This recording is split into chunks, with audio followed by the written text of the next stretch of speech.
This video focuses specifically on the settings in Google Calendar. When you're in your Google Calendar, to check out your settings, you want to click over here on this cog. You see it tells you it's the settings menu when you hover over it. And then you can click on settings. I can go ahead and show you density and color. That just changes the view of it. I'm using the modern color set because I like the way it looks better. And it can be, this is responsive to my screen, but you can change it to compact, and then it will never change. It's a little easier for me when it changes to the size of the window. So that's how you can change the view of your Google Calendar. You can also send feedback here and get help. But for now, click on settings. And here you can see first, let me select a calendar. First, you see the name of your calendar.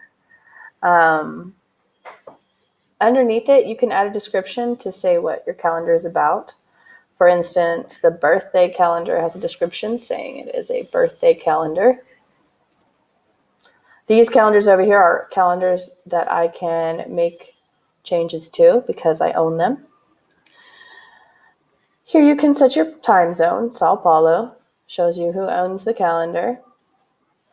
Then if you come down a little more, you see this option to make available to the public. That means anyone can see your calendar. No reason to do that. Probably better if you don't. Just keep it available for Escola Americana de Belo Horizonte. That means everyone here at school can see your calendar and set up appointments with you. You can choose here, I mentioned this in the last video, about the details.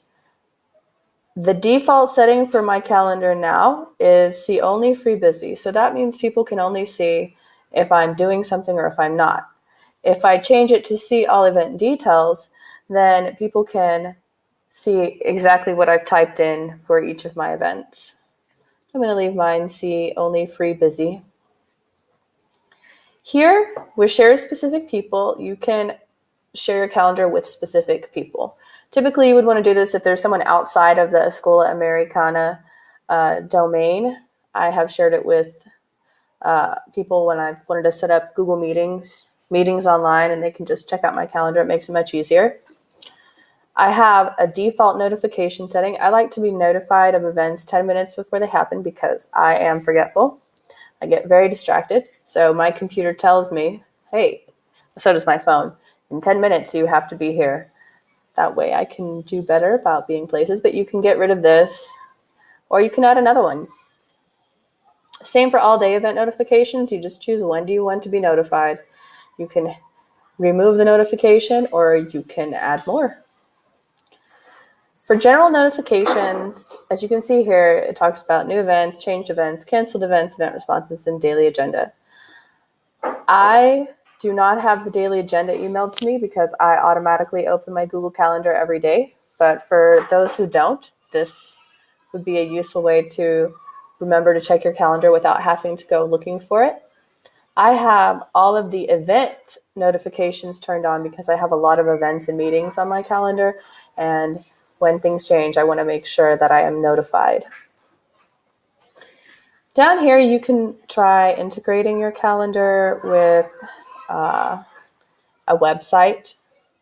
This is the public URL, so if someone takes this link and puts it up here as the URL, it will go to the public version of your calendar, assuming you have one. I do. This is the public version. Here is the iframe so that you can embed it into another website using HTML. Google Sites automatically allows you to embed your calendar. You don't have to do this step. And if you want to be able to link your Google Calendar with your Outlook or something like that, you would use this iCal link here. If you decide you're tired of your calendar, maybe you can't see it, but you can just click here on delete and it will delete your calendar. Don't worry if you did click on that, that's fine, because Google gives you, are you sure you want to delete this calendar? So no, I don't.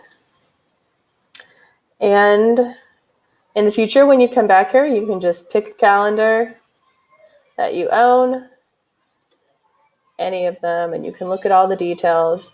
You can update the details, and